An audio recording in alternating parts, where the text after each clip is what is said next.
Tallboys and Trackmasters is brought to you by Expert Exhaust. Expect more for your money.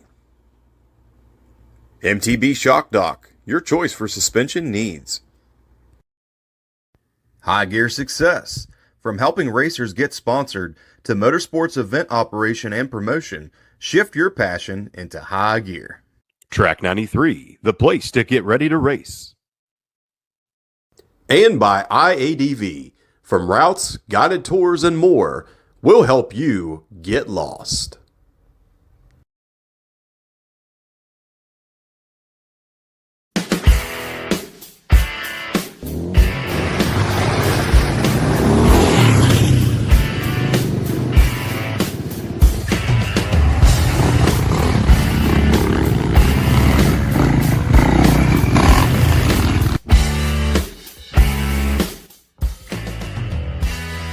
Yeah, for some reason, when I see a lump, my sphincter tightens, I start to tremble, I go all sweaty.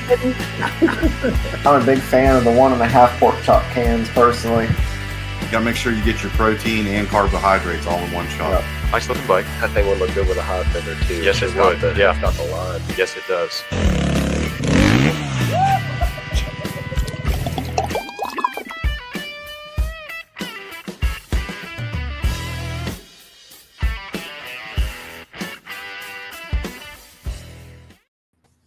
Welcome back and welcome in, ladies and gentlemen, to episode 82, Shootout Series number 3 on Tallboys And Trackmasters.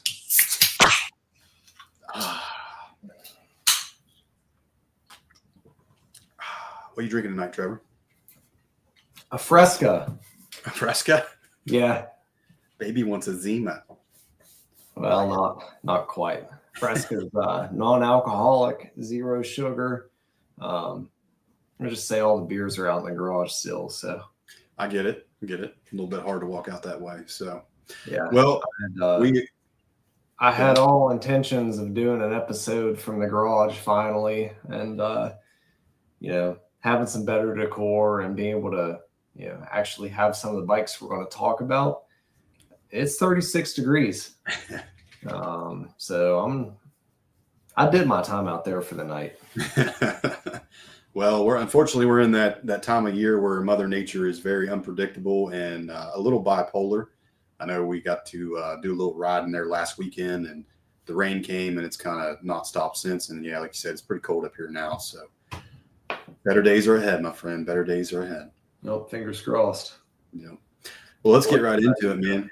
We are doing Shootout Series number 3. This is simple small bores. Now, we asked this question on the Facebook page there a couple of days back. In this world, we are absolutely spoiled for choice when it comes to dual sport and adventure motorcycles. And you continue to have this theme of, higher displacement, more cylinders, more rider aids, more electronic nonsense. And you can kind of get overwhelmed and maybe lost in all those choices. But is there still a market and still a viable option when it comes to the bare necessities, as it will? And I think me and you can both agree that emphatically, yes, there is. And we continue to see every one of these bikes that we're going to talk about tonight continue to pop up in every ride and every demographic. So let me start with you. Since you're the king of this, you have 2 of these machines that we're going to talk about this evening. What is it about the simplicity and the small displacement and CC of these smaller bikes that's appealing? They're just fun and approachable. And I think that's a huge, advent for both beginner riders and riders like myself that have, been around a little bit, and you grow to appreciate simplicity more and more. That's pretty much what it boils down to. I think that small displacement bikes, especially small displacement bikes with EPA compliant carbs and budget manufactured suspension, really make you plan out your lines, plan out your shifts, all that stuff. I think that they do help get back to basics, so to speak. Yeah, I'd agree with that sentiment there myself. Whenever you can get back to the roots of motorcycling in general, I think that it's such a refreshing experience. And like, I'm sitting over here looking at my Africa Twin right now. You know, you got 1,000 cc's, parallel twin, heated grips, heated seat. You really start to kind of get away from what the true essence of motorcycling is. And these bikes are a chance for you to do that. And I feel that the appeal is not only to beginner riders, which is, let's face it, where a lot of these bikes are end up in the hands of. When you're an experienced person, you can also appreciate that as well.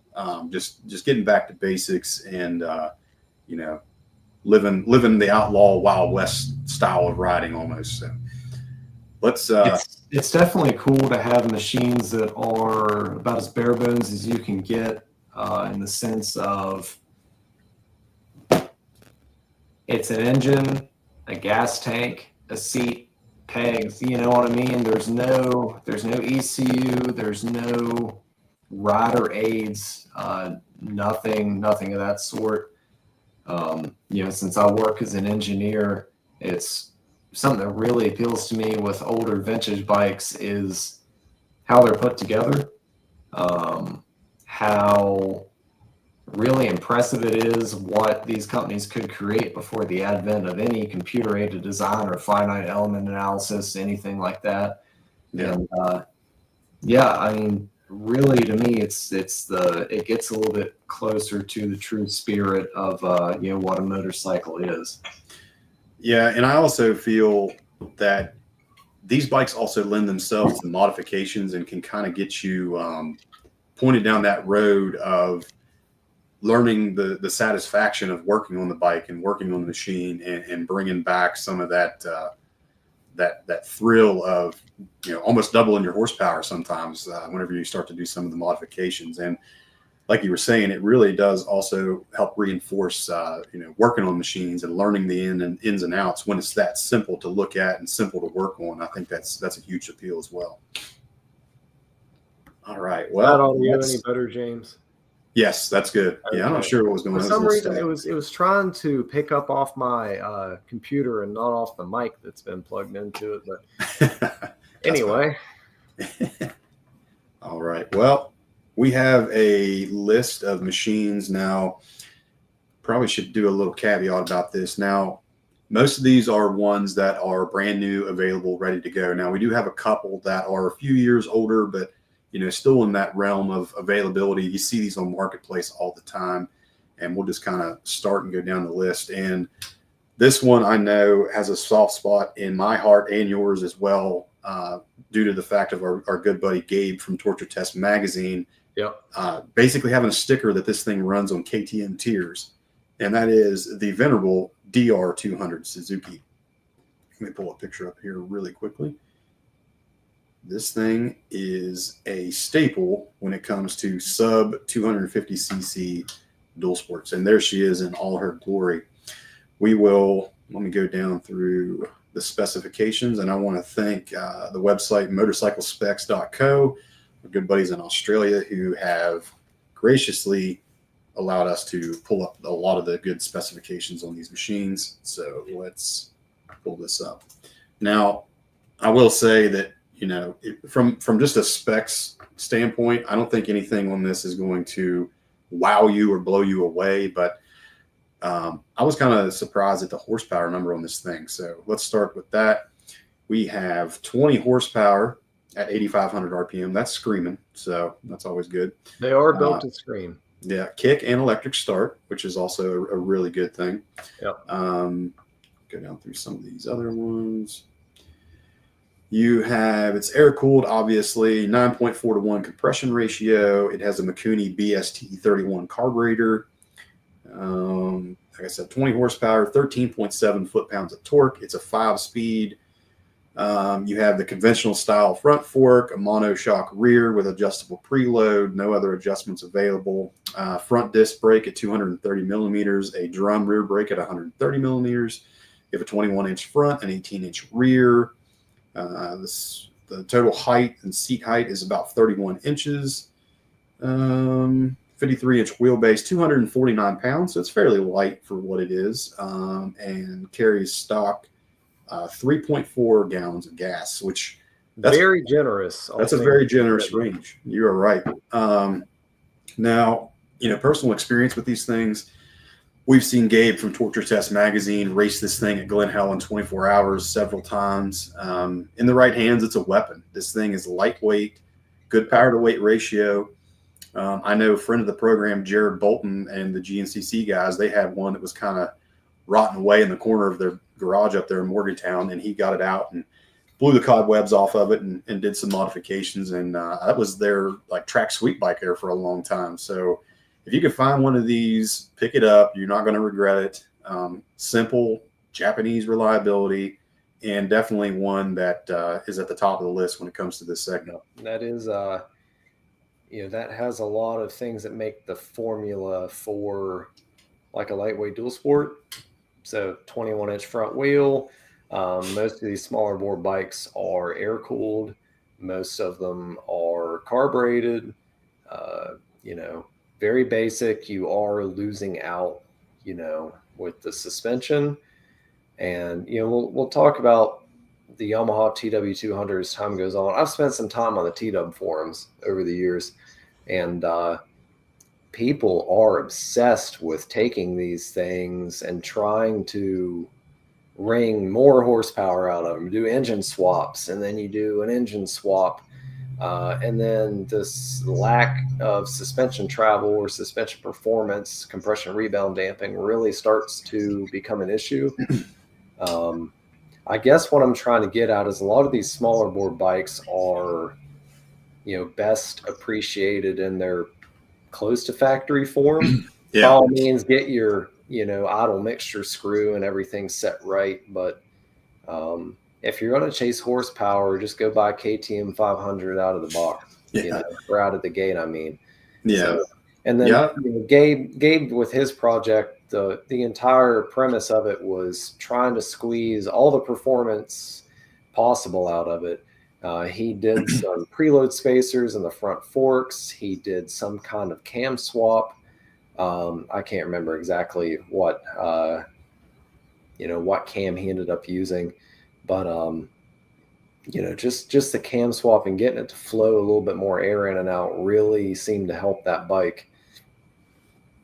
Yeah, and that, like you said, though, I think in this segment, these bikes that we're talking about, that threshold of going too far on the modification side is that bar is a lot lower than it would be on, say, like a KLX 300 or a CRF 300L, something of that sort, where, the gains aren't worth it. You should kind of enjoy it in its original pure form. Now, like you said, kind of jetting the carburetor to get it right for your your elevation or things of that sort, or maybe throwing, a box on the back or some pannier racks or something like that. Like, that's typical normal stuff. But once you're doing motor swaps or you're swapping front suspension and trying to maybe put a disc brake on the back of this thing, you're kind of losing sight of what the original purpose was. I would like to state that a rear drum brake for a smaller bore, not performance oriented machine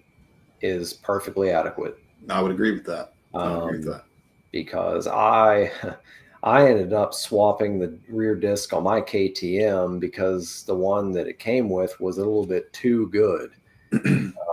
People that ride know that your back brake, like in the woods and stuff like that, it's normally acting as almost a pivot, like lock that thing up, uses a pivot point, etc. On the street, like your weight bias as you brake, the front end takes up so much of that braking force that rear drum's fine. Now, if you're going through mud and water and stuff all the time and getting them wet, I can attest to the fact that they leave a lot to be desired. My T-dubs from 95, they went to a front disc in, I think, 2000 or 2001. Yeah. So my T-dub has drums front and rear. And I've taken it through White Day a few times, like through the creek crossings and whatnot. So I got to learn firsthand, pretty early on in my riding career, so to speak, what drums do with water. But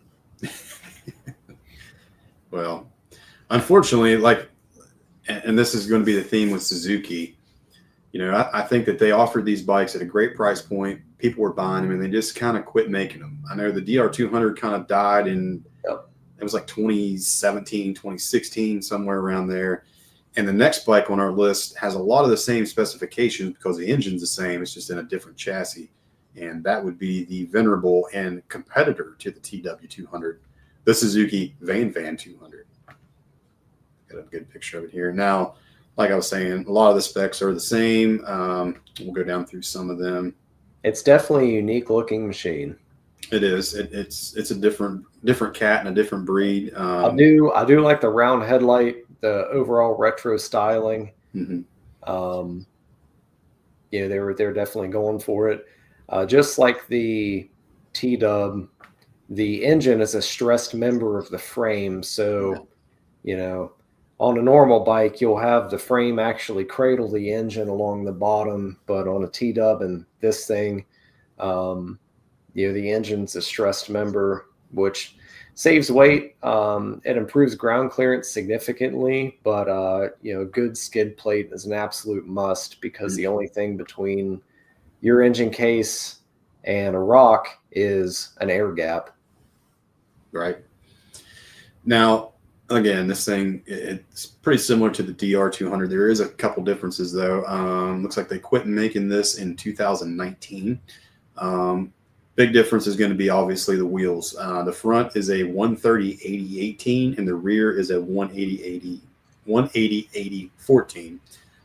Front disc, drum rear. You're looking at 283 pounds, so it is heavier than the DR200. Yeah. It does have electronic fuel injection, which I thought was interesting.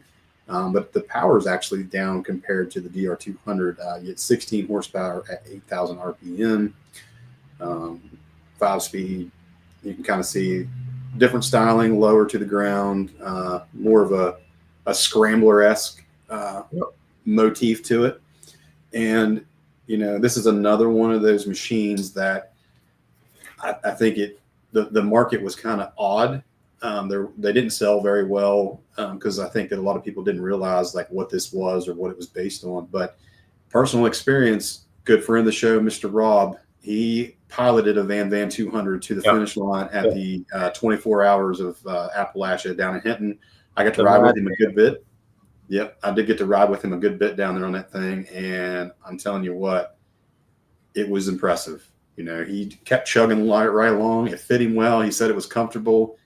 Again, another one of those bikes that fit the mold in this small bore segment that, you know, they quit making not too long ago, but they're still out there. You still see them.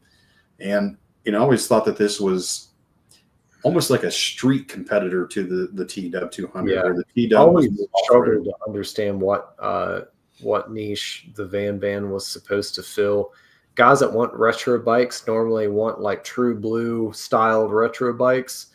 And guys that gravitated towards, you know, the unique fat tire aesthetic of a T-Dub seem to just go with the T-Dub. Yeah. You know, that thing's got you said a 180/80/14 or something on the back. Mm-hmm. So this goes for the T-Dub too, but I'll just go ahead and go into it. That is a massive limiting factor for these machines. My understanding is there's like, I think Shinko and Bridgestone make the only tire options for the backs of those things, or close to the only tire options. Yeah. Now there's no shortage of kits to run like a trailer wheel, like an aluminum trailer wheel, and then an ATV tire on the back of a T-Dub. Little ITP mud light on there. Which, you know, it's not out of the question. But it is a limitation. You can't slap a Trackmaster or this, that, or the other on it. Yeah, you just put two of them side by side. Yeah, dually. With a T-Dub and, you know, a Van, you really kind of just have to live with the limitations of the rear tire options. Yeah, I think the Van more. I mean, it's a good bike and when everything's considered, but like that's more of a conversation starter than anything else. You know, you see that thing and you're kind of like, well, that's different and odd. But yeah, you know, hats off to Rob. I mean, Hinton Rally was pretty rough in some spots, and that thing made it right through. And I think Rob's a good rider, granted, but you know, they will do what you ask them to do. Well, on that note, we obviously need to move to Yamaha, and probably the king of this class, I would say, up there, and that is the venerable Yamaha TW200. Yep. You can see this is a 2019 version, but they have not changed since what, 1987? 1987, James. I think that they are, if not the least, or I guess the longest running, least altered machine, they're definitely at the top of the class. Yeah.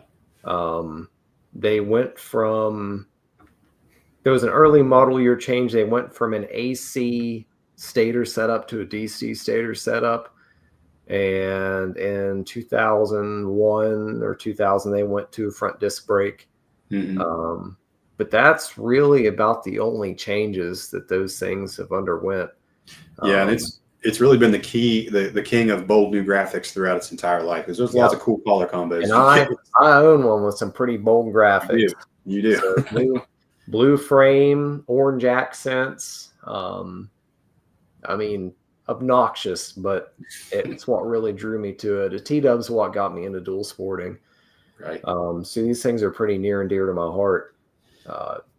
Again, the engine's a stress member of the frame, limited suspension travel. On paper, if you look at the specs for a T-Dub, the weight, the suspension travel, the horsepower, et cetera, on paper, you would think that this bike is going to be horrible to ride. But I really think they're great. I think that anything that can stick around in that form for that many years, they really got the formula right. Yeah, and obviously people are buying it because they're still producing it and still making money. Yep. Like I said, man, I love them. I'd like to pick up a newer one with the front brake and set it up. Like we talked about, ATV wheel on the back, a few other odds and ends, but they're low to the ground. The engine is surprisingly luggable. They've definitely got some good rotating mass, like flywheel, et cetera, in there. Extremely simple to maintain. You get the benefits of, a modernized ignition system, but a carburetor. I think in turn of the century, they did switch from a normal round slide carb to a CV style carb. Right. For emissions purposes. But again, get your idle mixture screw and whatnot set right, get it jetted right. And they're really just cool, fun, very capable, approachable machines. Got it. I agree with that very well. Let's go down through some of the specs. 196 cc displacement, 5-speed transmission, 16 horsepower at 8,000 RPM, 31.1 inch seat height, 278 pounds, 1.8 gallon fuel tank. Again, like the Van, you have a 14-inch rear wheel. Yep. And a 18-inch front wheel. Some of the others here. You get an 18-inch front wheel, but with the advent of the front tire on that thing, as well as a Van is approximately the same size as a pretty beefy rear tire on a dual sport. So they measure out to almost like 20-inch diameter, but you're getting 4 inches of sidewall. That's something that these bikes, the Van and the T-Dub, really benefit from, is having so much sidewall that really helps to make up for the lack of suspension travel. Yeah, and like you mentioned, can absorb the impacts. Like you mentioned too, the around 2001 they switched to a Mikuni 28 millimeter CV style carburetor. So. Yeah, you see these things out and about all the time. I know my good buddy that I work with, John Latosha, has one, and he's taken it everywhere that you can think of. He went to Brandywine with us, and that thing. Yeah. I mean, I knew as soon as I heard he was taking a T-Dub that it wouldn't have any issues. Yeah, and he was, he was kind of nervous that he was going to slow us down or hold us up, and that wasn't the case at all. When you get off road, I mean, they do just as well as anything else. They really shine in the woods. And when I say in the woods, I mean like more slow technical terrain, stuff like that. You're not going to lap A class with one, but again, your fun factor for a bike like that is off the charts. Yeah. Yeah, and with the wide tires and the big wheels like that, they're Yep. so stable that they're very approachable for beginner That people. thing, it wants to stay stood up. Right. Yeah. Even at relatively low speeds, you get the rotating mass from the tires. That thing wants to stay up. Yeah. I know a lot of times these things get a bad rap as being like the motorhome bike that you see on the back of the motorhome, and they're just Yeah, a running lot around of NSF courses use them as learner bikes and whatnot. Again, because the seat height, they carry their weight really low in the chassis. We've talked about like DRZ 400s in the past that seem to carry their weight pretty high in the frame and make them feel heavier than they actually are. Yeah. I think the weight distribution of a TW200 makes it feel a bit lighter than it actually is. I'd agree with that. All right, let's go to now. This next bike is also from Yamaha. Now, and it's one that's you can still buy brand new off the dealership floor.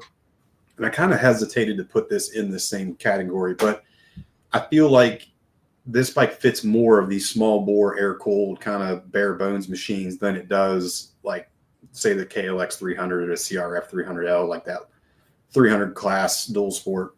And that is the Yamaha XT250. Now, on paper and kind of off the showroom floor, well, that's the wrong thing. I thought I had a picture of the XT. Do I not? No, I don't have a picture of the XT. Let me pull one up here real quick. But yeah, it's probably the top of the class when you go through the spec sheet. Yeah. Which makes it maybe, not in this segment, but it doesn't really fit other segments, as much, I would say. So I know we have several people in the group. John Trotto is another one that has come and done Brandywine with us on the XT250. And, for a long time, he was about the only guy that I knew that run one of these. But the XT250 is basically what the old XT225 or the TTR 225s became. Yep. Just a punched out, bigger, fuel injected version, which I think that's the one thing that this has an advantage over a lot of the other machines on this list is it comes with fuel injection.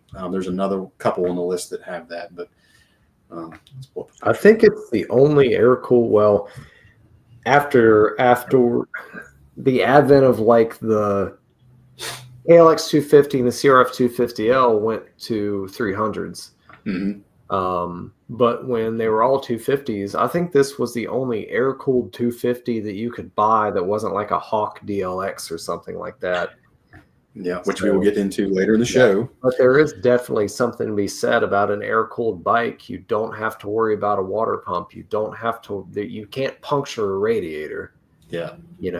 I know my KLX, I had not been riding with FDSR for long, and I caved one side of radiator in to the point I was very surprised that it didn't rupture, didn't leak. But, again, air-cooled bikes are pretty sweet for what they are when it comes to ease of maintenance. All right. Well, let's go through some of the specs here. Like we said, fuel injected, 5-speed transmission, 2.5 gallon tank, which is pretty good. Yep. 249 cc single overhead cam. It puts out 21 horsepower. You have a 21-inch front wheel, 18-inch rear, disc brakes front and rear, 35 millimeter telescopic front fork. It's non-adjustable. You have a 7.1-inch travel rear shock that has adjustable preload, 32.7-inch seat height. Let's see, ground clearance 11.2 inches. Gets about 76 miles to the gallon, and it weighs 291 pounds, which that's a little surprising. It's a little porky for what it is, honestly. Yeah, considering a KLX 250 with all the additional stuff for water cooling was like 298, 300, somewhere in there, I think. Yeah. So, but yeah, I've seen this thing conquer some really tough terrain. John came down and did the Brandywine with us and come up towards Flagpole Knob up that rock garden. And, I was probably right around there, if not like a half mile further out from there is where the rear wheel bearing of my KTM really started to give up the ghost, I'd say. Yeah. But I was super impressed. We got up to the next kind of wide spot where we could sit and relax for a little bit. John was right there. He came right with us, and he's a good rider too. But capable bikes, cheap price point, you a little bit more Japanese reliability, I'd say, with not having to mess with the carburetor with the fuel injection. I sent you a link there earlier today where Rocky Mountain did a build series on one of these machines. They actually have a good bit of parts and accessories for them out there. So first of all, huge thank you to Rocky/Tusk for coming out with like house brand hop-up parts and, adventure parts and whatnot for these bikes. I know that I think it's IMS or, one of the usual suspects for oversized tanks produced one for a T-dub, whereas previously your only option was Clark. Clark knew that they had an issue with their mold, but they didn't sell enough of the tanks to warrant fixing it. So you bought it knowing that it was going to have blemishes on it. Yeah. I think I talked to John Latocha shortly after my trip to the Maker Wrist Foundation last summer, and he was saying that he was going to buy one for his T-dub. I think I'm interested in building one, down the road. I am definitely thinking about that. I think there's also companies that make oversized tanks for an XT250. Mm-hmm. But fuel injection, there's a lot to be said for it. I love the simplicity of a carburetor right up until it starts getting finicky. And then I'm cursing the sky that that machine doesn't have fuel injection that just works. But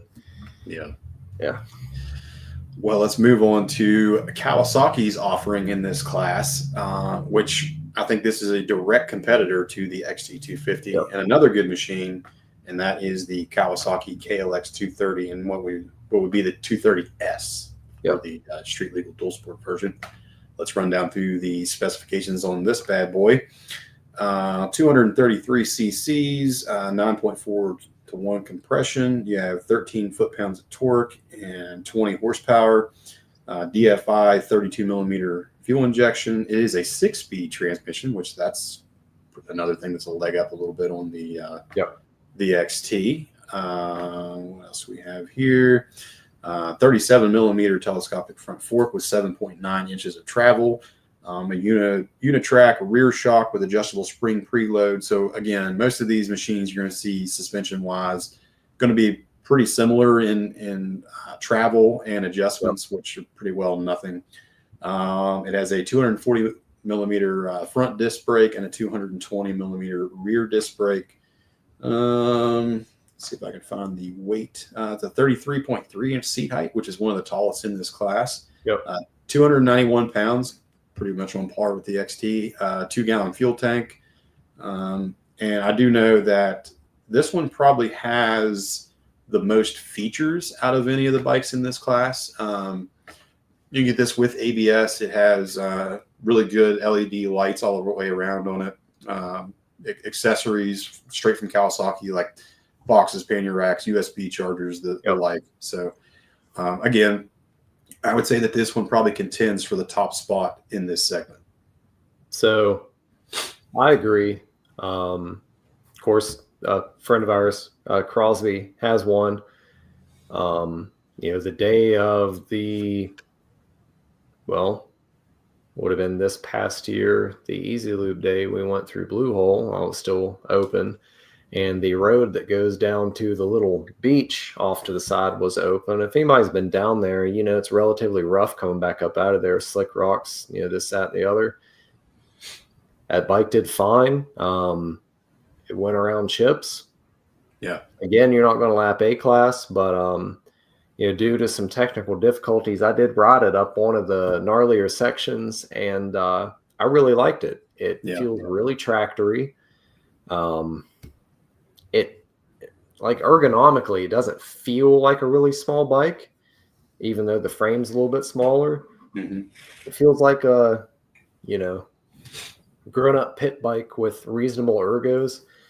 I'd own one, really. Yeah, Like I agree. If I was going to be in a situation where like I didn't have time to work on a bike and I just wanted to be able to go ride in the woods and just play around, explore, not get super serious, not do hill climbs, etc. That would be very close to the top of my list for a bike for that, usage case. Yeah, I agree with that. And I would also say that I feel like out of all the machines here, this one's probably the best looking, in my opinion.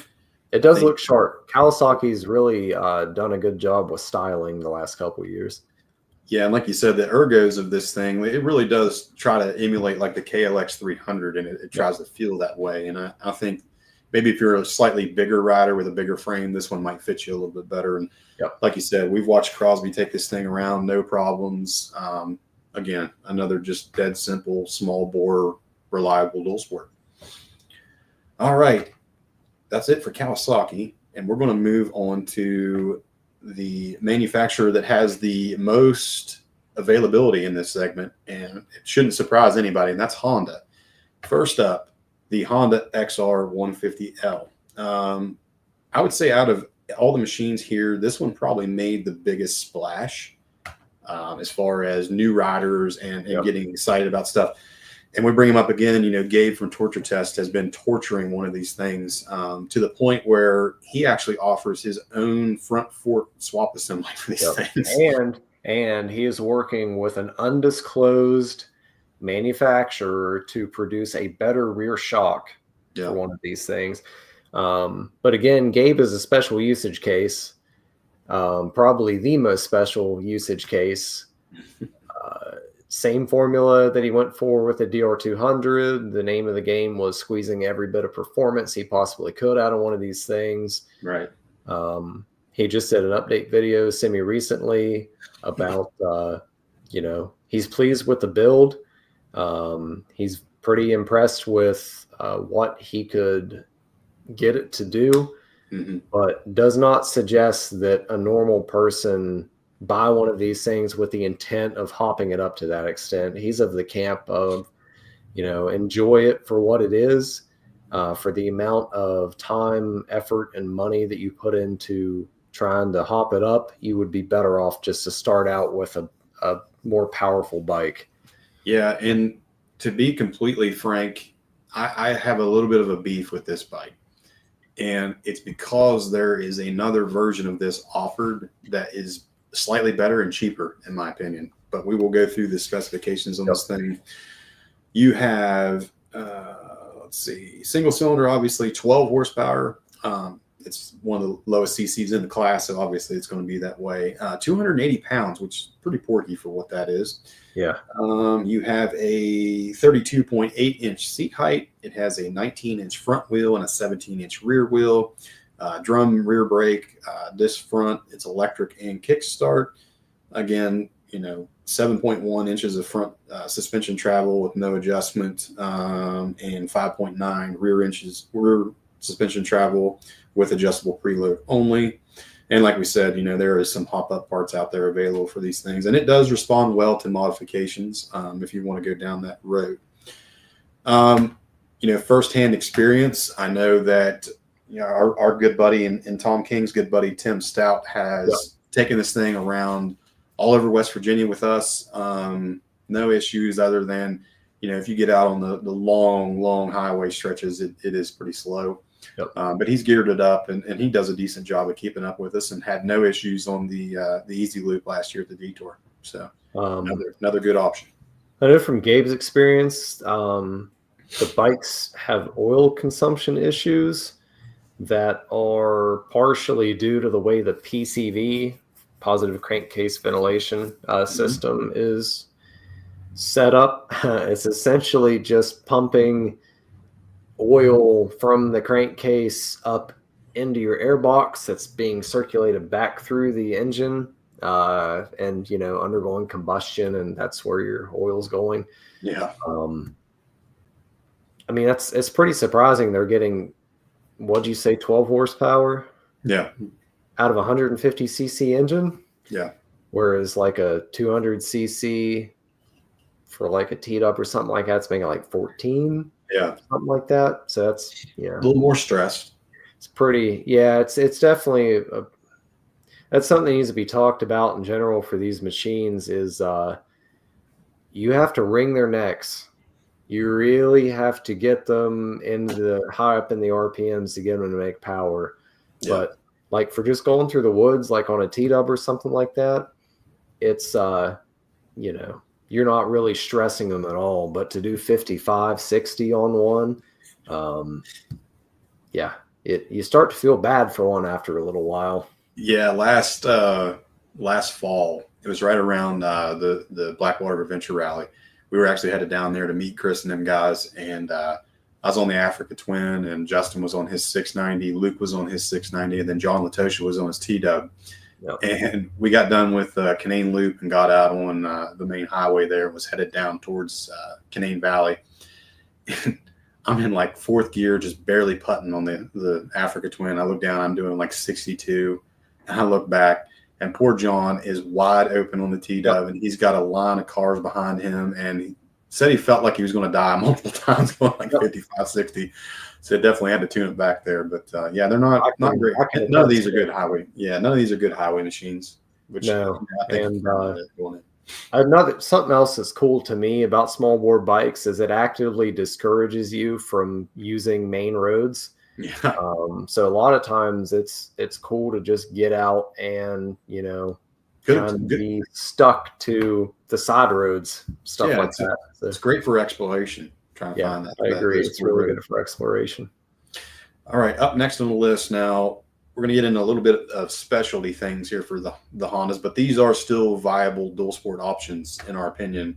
Next up is the new Honda Trail 125, which for all intents and purposes is just an updated Trail 90, which is another machine that you have in the stable there.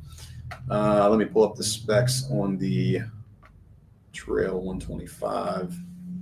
Now, Trevor, why don't you talk about your experiences dual sporting the Trail 90, since that's going to apply here? Well,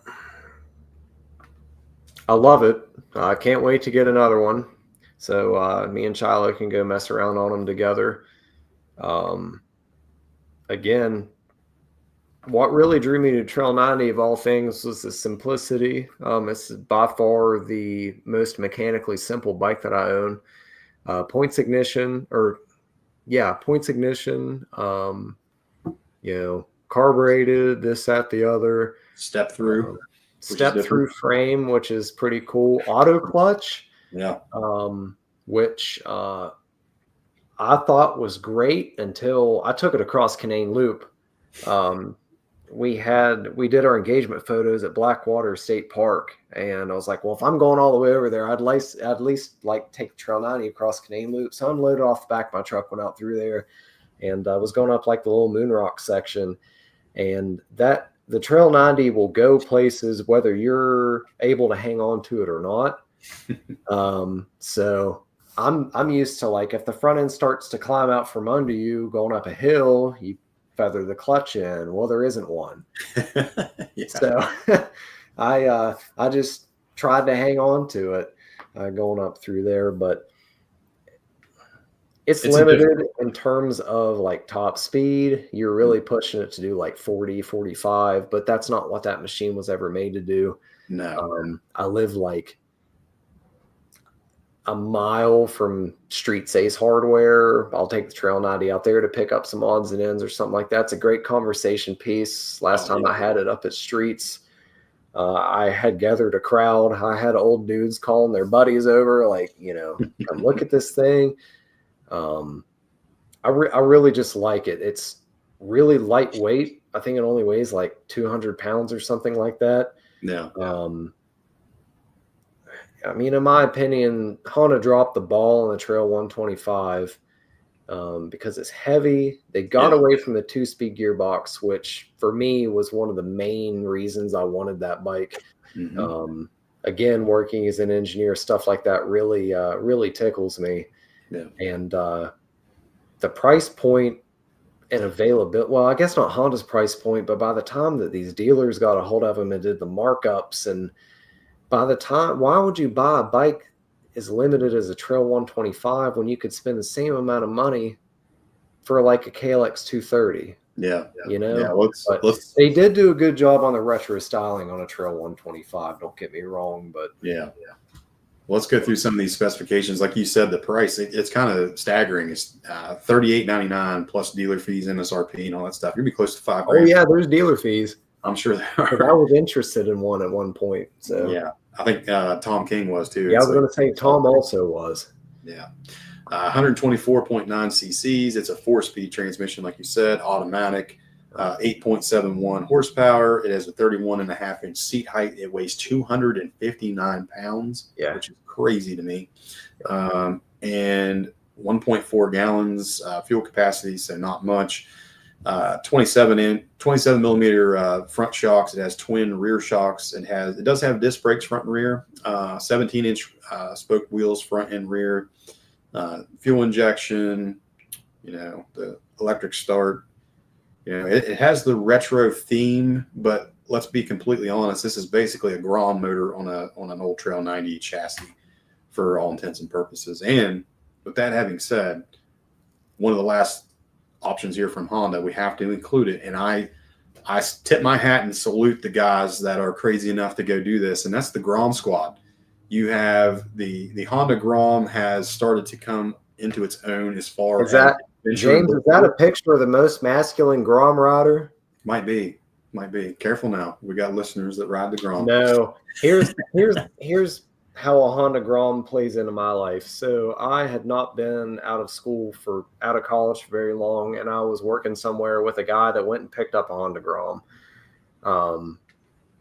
And he brought that thing to work, and I watched it was zipping around the parking lot, and I was just like, it dawned on me finally. It was like, I could just get a motorcycle. I could make it happen. Yeah. So he had put Shinko dirt. Yeah, I think they're called mobbers. Yeah, I think dirt mobbers on it. Yeah. And I was interested in bikes and everything. I was visiting my granddad back in Elkins and saw a T-Dub go by. And Shiloh can attest to this. I found out what bike that was and everything, and was like, I want to go buy one. Yeah. So we drove to, where was it? To Richmond? Harrisburg, Virginia. We drove to Harrisburg, Virginia to get that thing. But a Honda Grom is what actually got me interested in getting a motorcycle. Mm-hmm. And me and this guy that I work with, Jordan, that had the Grom, we went through Hell's Hollow. And I didn't know at the time that Hell's Hollow was considered a more aggressive trail. So me on my T-Dub and him on his Honda Grom. Now, mind you, I could hear him behind me constantly bottoming out the suspension. Yeah. That was the only loud part of that bike, was the constant forks getting bottomed out. But there's some guys that go to some serious lengths to try to transform a Honda Grom into something else.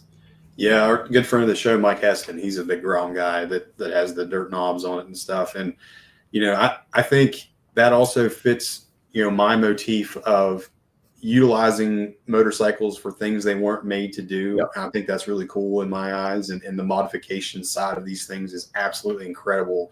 The aftermarket availability is insane for a Grom, all the stuff that you can get. Yep. I've seen guys swap CR500 motors on a Grom frame. Yes. It's crazy. Let's go through some of the specs here on the Grom. You have a 124cc engine. Again, it's only 10 horsepower, just like the Trail 125 is. Air cooled, fuel injected. 9.6 horsepower, so a little bit more than the Trail 125, not much. It's a 4-speed with a wet clutch, 31 millimeter inverted front forks. You have 3.9 inches of front suspension travel, which is kind of funny. 4.1 rear disc brakes front and rear. It has 12-inch wheels front and rear. Seat height, which is 30.1 inches, 6.3 inches of ground clearance, 229 pounds. So it's the lightest of the entire group that we've looked at. And again, it's an option. It's a cool, different option if you're a little bit weird like myself. And I have seen these things come on rides with us before. And like you said, yeah, they're going to bottom out, but these guys are going to have a good time doing it. Yep. One thing I do appreciate about Grom riders, I've never met one that wasn't fully aware of what that bike actually was or was meant to be. They're all just really having a lot of fun with the platform. Very, very little, very little in the way of trying to insist like, oh, it's just as good as blank, right? Yeah. They'll say like, yeah, the suspension bottoms out over a pebble, but it's a great time, you know?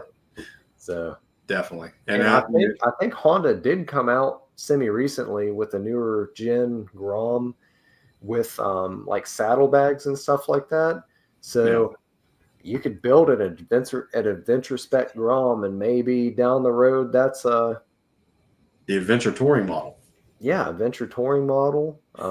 Maybe some guys from FDSR we can get some and go do part of BDR on the Groms. We're not biased here at Tallboys and Trackmasters. Send us any one of your motorcycles. We'll test ride it. We like free stuff.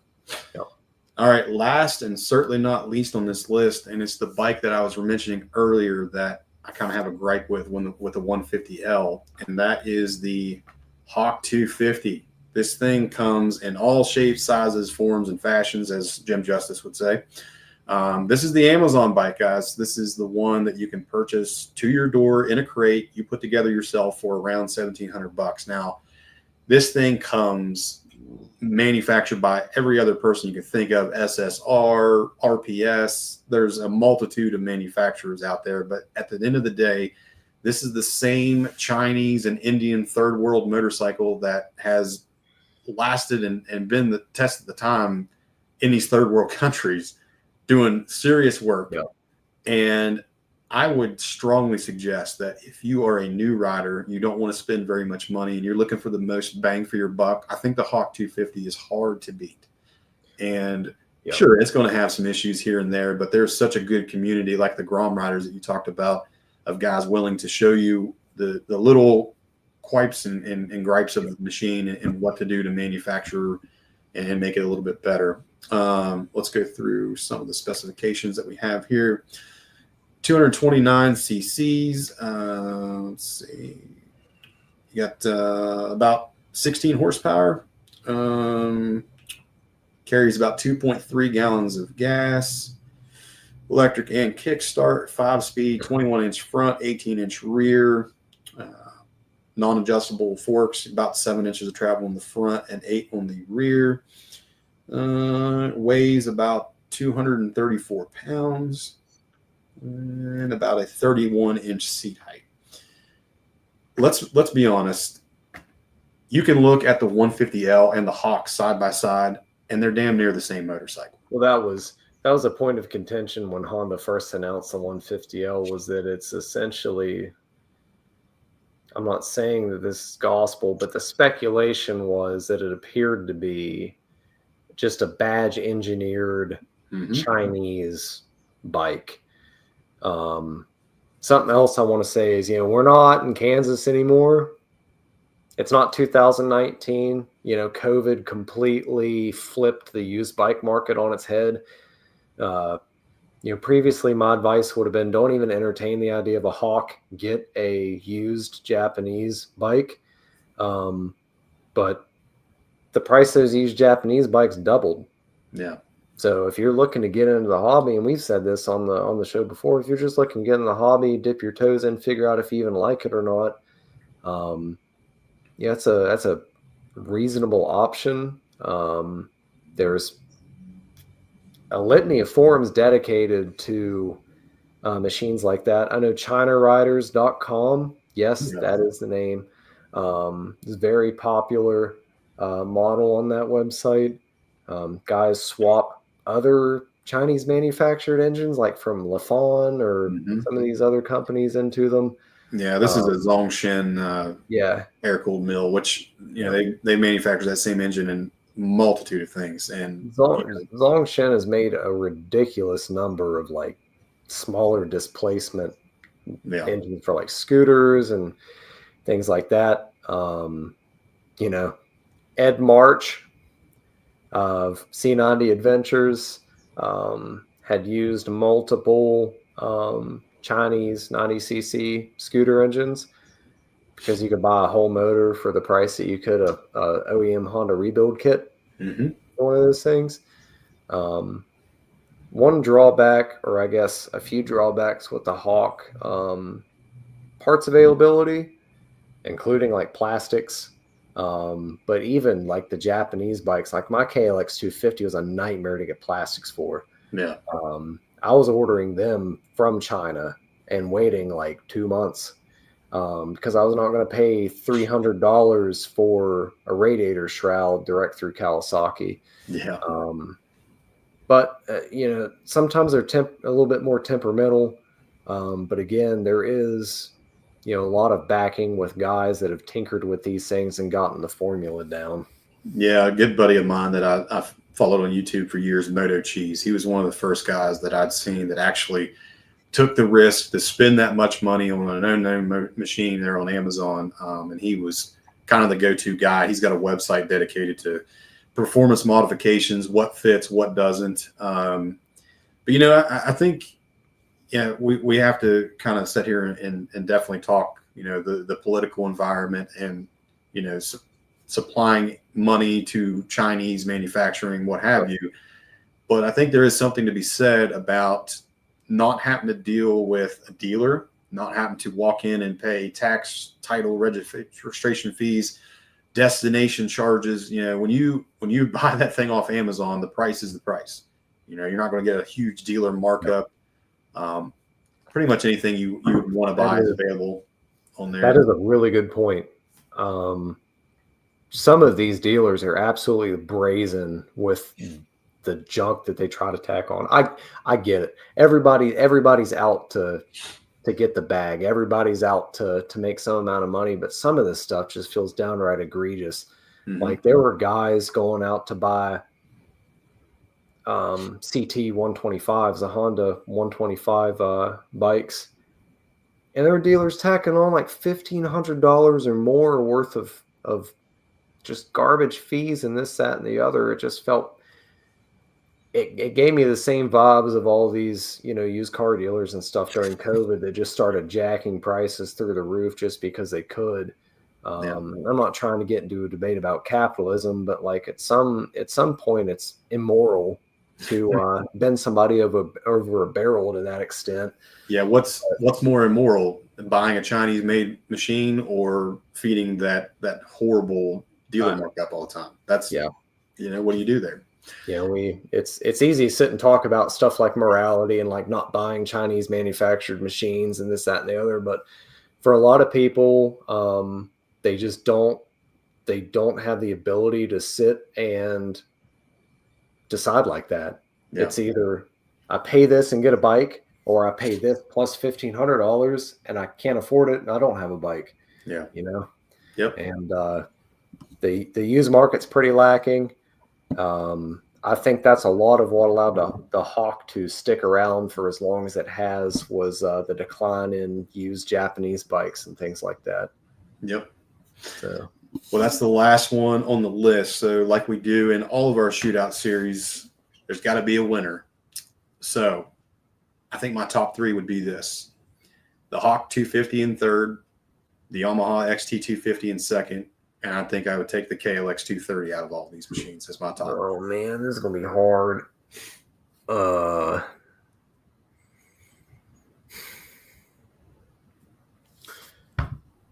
KLX 230 in third, XT 250 in second, and for me, probably a T-dub in first. I knew that was coming. above all else predictable, but they're just fun, man. Yeah. Haven't gone out and messed around on one for, quite a while. It's just a really enjoyable platform. Yeah. I'd agree with that, man. It's something about the fat tire machines just brings a smile on your face. Yep. All right, let's go through some of the comments and we'll get rolling on the rest of the show here. Mr. Mark Niggemeyer. Mark, thank you for tuning in tonight. He said, I guess neither one of you have rode a 100-mile race with no brakes because your drum brakes get wet in the first creek crossing. Yeah. Now, I've raced my mom's XR200 plenty of times in my teen days of having drum brakes front and rear going up and down Halleck, straight up and down. Yeah, that's not fun. Doug Wall says, remember cutting slots in them to drain better? Yeah. No, that's says, funny because I actually did that with a bastard file to the brake shoes on my T-dub. Yeah. Because there's that one big rocky downhill on White Day. Mm-hmm. Oh yeah. Yeah, I know what you're talking about. Maybe. Yep. That's right. It's White Day Creek. I know which. Yeah, that one sucks. Yeah. Thank goodness first gear on a T-dub is geared like tractor low, or I'd have been putting that thing into the bank to try to stop. So no shame in that game. Rob also says the Van is interesting on 48 out of Davis. Yeah, I'm sure it was. Laying flat on the tank with my legs straight out back, I could hit 65. It's all about the aerodynamics. Yeah. I look like the guy from the world's fastest Indian out there trying to get more top speed. All right, let's get into a little bit of industry news. Had a couple of things here this week, and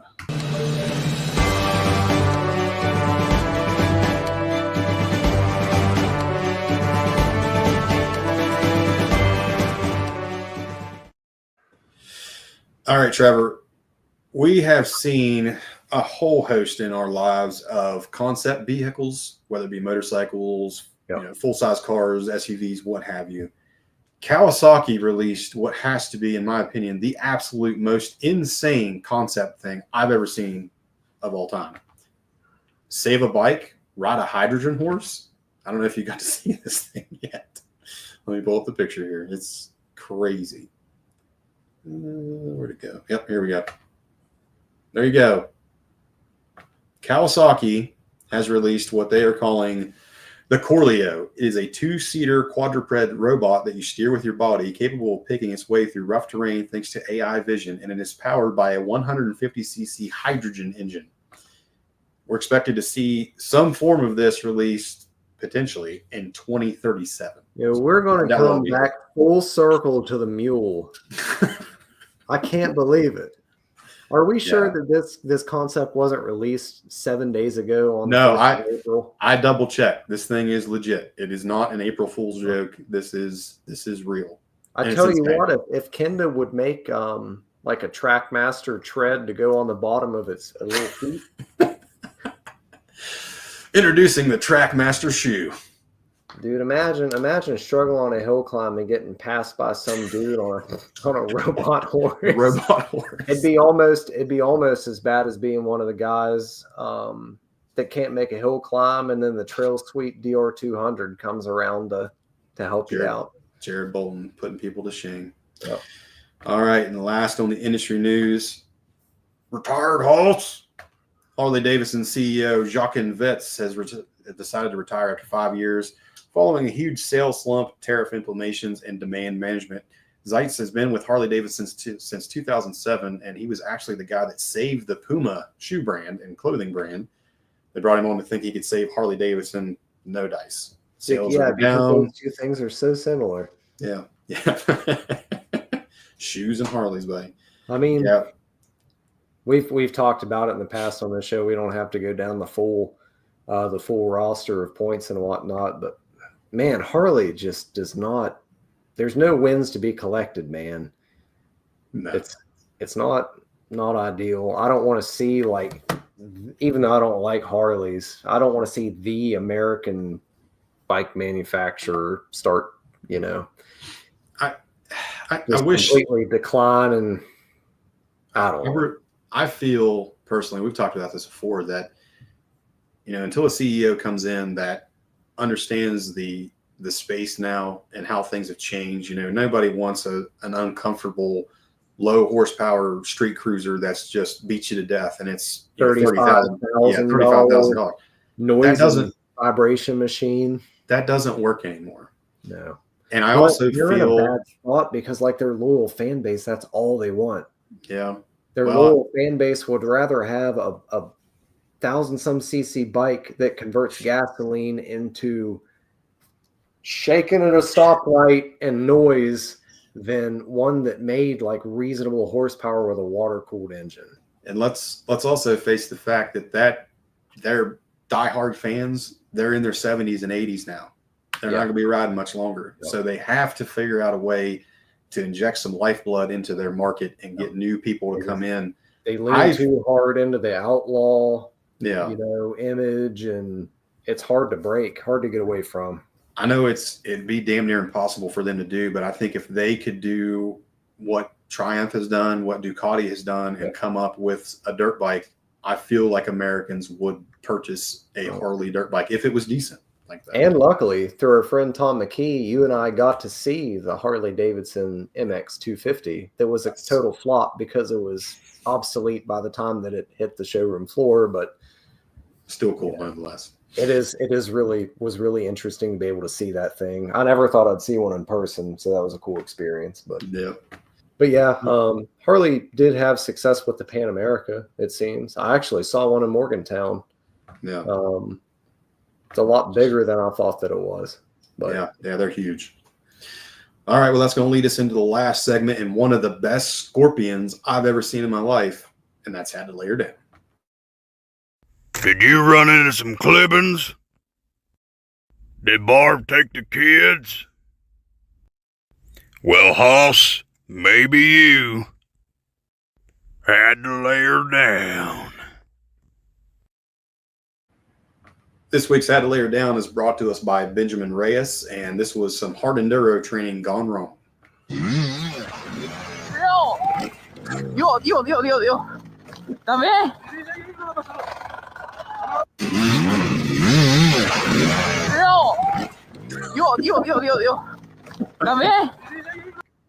That's some impressive hand strength to continue to break your wrists as they turn around the wrong way to go up in the air that high. Yeah, he's going to need some titanium reinforcement after all that.